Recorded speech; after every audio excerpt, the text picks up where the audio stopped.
10월 27일 길벗교회 아침 묵상. 오늘의 말씀은 창세기 40장 23절입니다.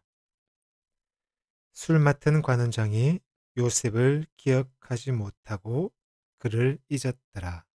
아멘. 요셉을 통해 두 관원장의 꿈이 해석됩니다.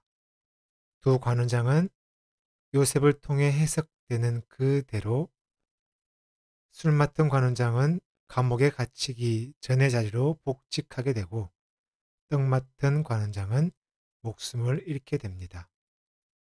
요셉이 그들의 꿈을 해석할 때 한 가지를 부탁했습니다. 14절입니다. 당신들이 잘 되면 내게 은혜를 베풀어 이 집에서 건져 달라는 것입니다. 떡 맡은 관원장은 잘 되지 않았기에 그 부탁을 들어줄 수가 없었습니다. 남은 건 술 맡은 관원장인데 그도 역시 자신을 도와준 요셉을 기억하지 못한 채 잊어버렸다고 성경은 전합니다. 아버지의 가장 사랑받던 아들에서 일순간의 노예 신분으로 이후 물론 누명이지만 죄수의 삶을 살게 되었습니다.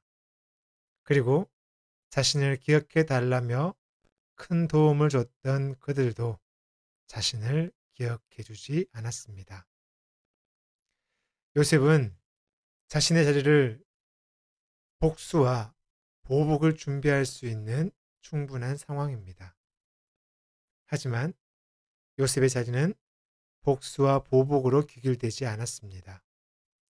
슬피 울며 이를 가는 것으로도 귀결되지 않았습니다. 40장에 언급되고 있지는 않지만 지금 요셉의 마음은 모르긴 해도 섭섭한 마음이었을 것입니다. 그리고 내심 기다리는 마음이었을 것입니다. 인간이라면 누구나 그러하지 않을까요? 인간을 일컬어 사회적 동물이라고 정의합니다. 뼛속까지 타인으로부터 사랑받고 인정받고 믿음을 받고 싶어 하는 것이 인간입니다. 그러할 때 인간은 가장 행복해 한다고 합니다. 요셉이라고 달랐겠습니까? 자신을 판 형들이 죽을 만큼 미웠을 것입니다. 물건 취급을 받던 노예의 신분도 힘이 없어 누명을 쓰고 죄수로 살아가는 그 삶 역시 죽을 만큼 힘들었을 것입니다. 그 마음의 표현이 14절 이 집에서 나를 건지소서입니다. 하지만 지금까지의 요셉의 삶과 41장 1절에 자신을 기억하지 못한 채 그렇게 만 2년이 지났다는 사실에서 요셉이 지금 살고 있는 노예의 삶에 책임을 다하고 있었다는 것을 알게 합니다. 두 관원장을 대했을 때처럼 지금 요셉과 마주선 이로 하여금 그와 함께 하시는 하나님을 발견하게 했을 것입니다.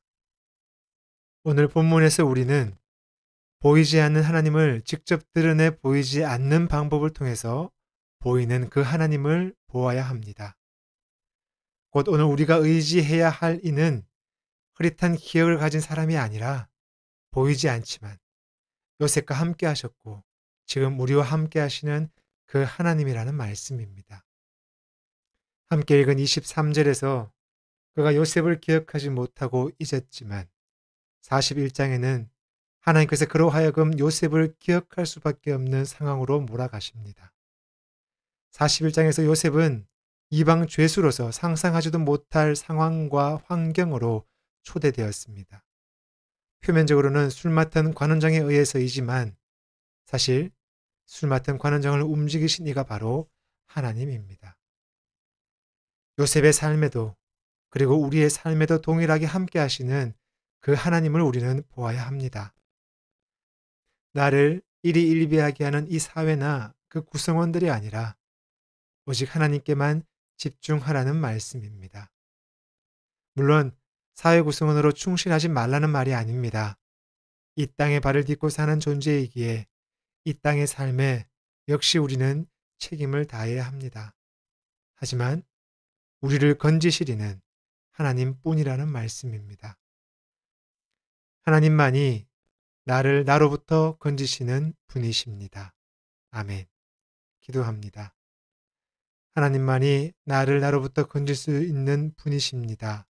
그 하나님께만 집중해야 하는데, 그 사실을 아는데 안타깝게도 우리는 빠르게 변하고 화려하게 꾸며지는 것에 우리의 눈과 마음이 빼앗깁니다. 성령 하나님, 우리를 용서하시며 우리를 도와주십시오. 유한한 것에 일이 일비하지 않도록 영원한 것에 집중하도록 우리를 이끌어 주십시오. 예수 그리스도의 이름으로 기도드립니다. 아멘.